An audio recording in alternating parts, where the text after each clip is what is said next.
เป็นถนนเก่าของหัวเรือมอยู่ในนครหลวงฮันด้วยนะเห็นว่ามีคนหลายอันที่กินล่องกันมีคนเยอะแยะพาน้องไซมาเที่ยว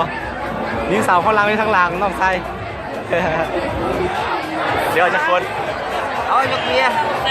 ถนนเก่าเป็นเบียร์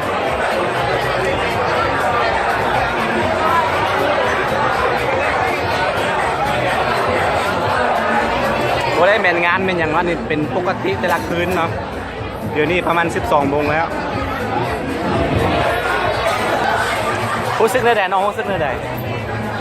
ว่าสบายใจแล้วก็มวนลายมวนว่ะอยู่บ้านเขาก็มีทั้งทีเรามีแบบนี้เป็นครั้งแรกเหมือนเนี่ยเนาะแรกที่ได้มานี่ว่าขยะเกลืออีโมต้าอาชอบอีโมยังไอ้เราขยะเป็นไงโอ้ยูโมอีน้ำมีขาจอเลยโอ้จะต่อยยาวรอดกันนครหลวงฮันโดยเว้ยนครหลวงฮันโดยล่ะอาชอบอีโมว่าอะไรเหรอฮันโดยจ้องฮันโดย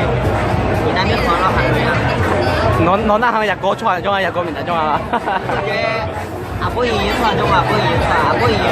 จะมี就係咪？他自己出啊，全部啲樓。เดี๋ยวซิซองเซาเรียกน้ำไว้จักคนกลางคืนก็เลี้ยวคนเดียวกันกินแล้วกันแล้วแดกเบียร์แล้วกันอ๋อกินเบียร์แล้วกันมา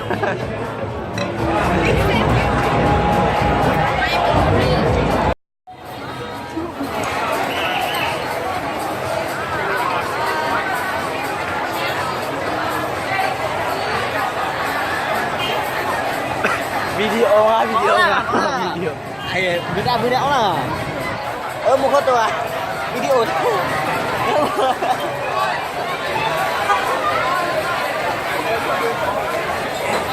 ไอ้ยังอ่ะเดี๋ยวนะ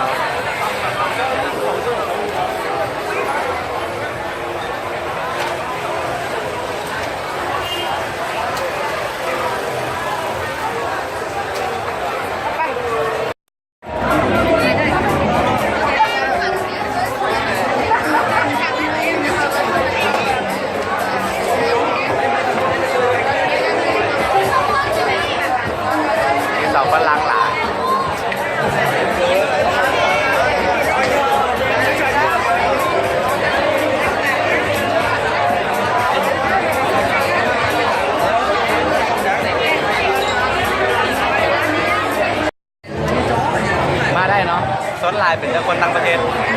ข้าวก็เป็นคนต่างประเทศด้วยกันจะเป็นคนอาเซียนคนลาวนะ